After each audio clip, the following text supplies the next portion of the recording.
Welcome back to the channel. I'm in my little garage. So I have my house garage is connected to my house, and I have a little 20 by 20 garage behind my house. And in that garage, we keep this. This is the Rust Bucket Barracuda. It's bad. It's so bad. The car is unsavable. But any car, I guess, is savable if you throw enough parts at it.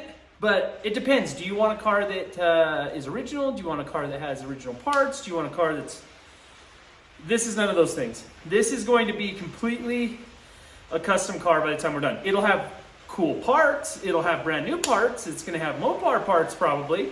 It's going to have a lot of trick stuff.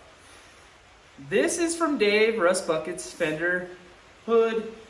The other fender we got from there. I have the nose piece over here on the ground. I have the front balance on the ground. Car is multiples of shades. It's this color green here, yellow, darker green on the other side, has a blue door, and then here's the rest of it. We'll do a walk around here in just a second, but this is the car. Yeah. So, but anyway, it's sitting on jack stands right now. So when you saw the introduction video, you kind of saw the car sitting kind of funny and stuff, but it's sitting on jack stands. There's no rear end under it. Obviously, there's no front end. You guys have been watching me work on the front end. This frame rail right here is the bad one that's on the driver's side. I'm sure you can hear all this going on out there. The weather is crazy here today. It's hailing, raining, snowing. Anyway, this garage is terrible for it because it's not insulated, as you can see. But yeah, let's take a look. Let's get an in-depth look at the madness I'm creating for myself. So in the beginning of the video, you watched me set this front end on. It's just sitting on here right now. I had to get the parts up off the floor. You can see the fenders, whatever. But it's all just sitting here. The nose piece is sitting right there. The valance is sitting right there.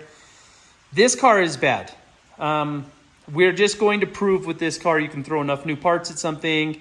Old parts, used parts, whatever we can to put this car together.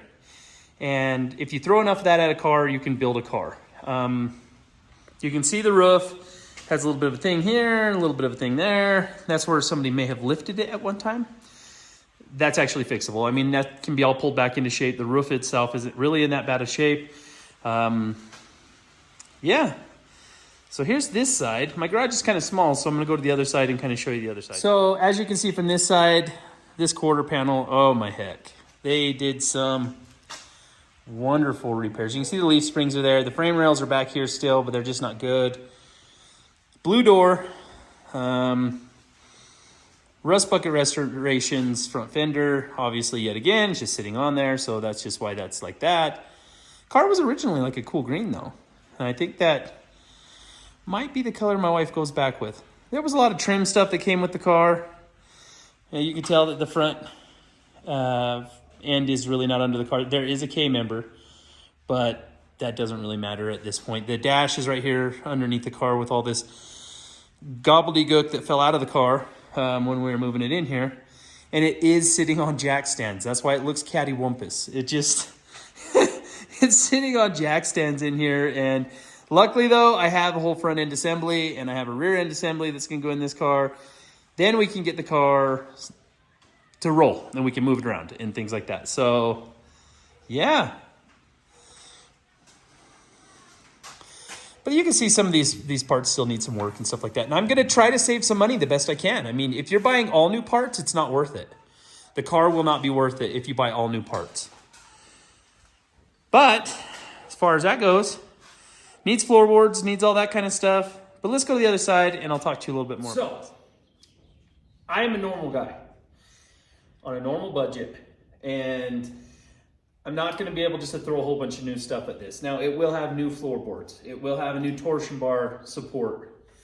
Any frame pieces will be new except for this front frame rail right here. That one's going to be saved off of the Rust Bucket Restorations CUDA. Luckily, that frame rail was good enough that I can feel confident into cutting, pasting, and making that one work on this side. The two rear frame rails are going to have to be replaced. Trunk floor has to be replaced.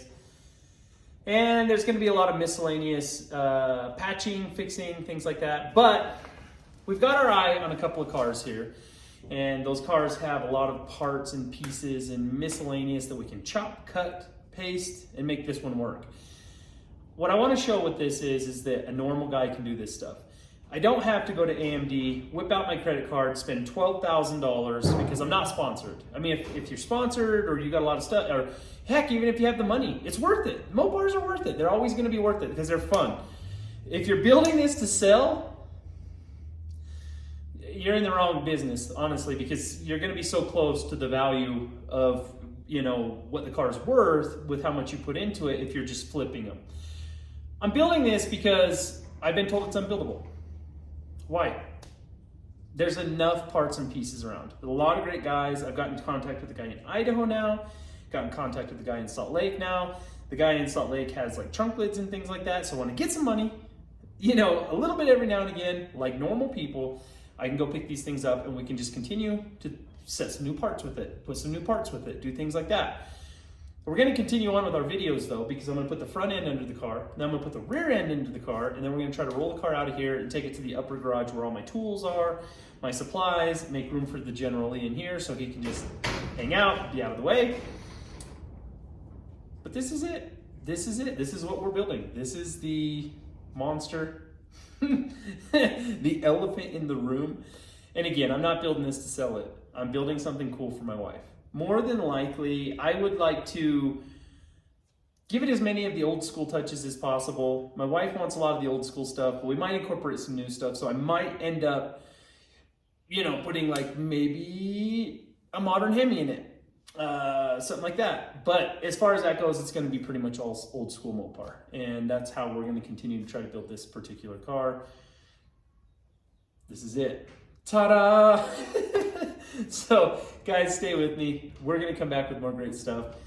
This is going to be fun. I'm actually kind of excited because, again, it's cool when you can take something that is destroyed, something that sat in a field in North Dakota for decades, and give it a second chance at life. I mean, even if we get it slammed together to an extent, it's a lot more than sitting in the dirt with no suspension, basically no front clip, nothing, no glass, just living out in the weeds. And we're going to give it a second chance at life, one way or another.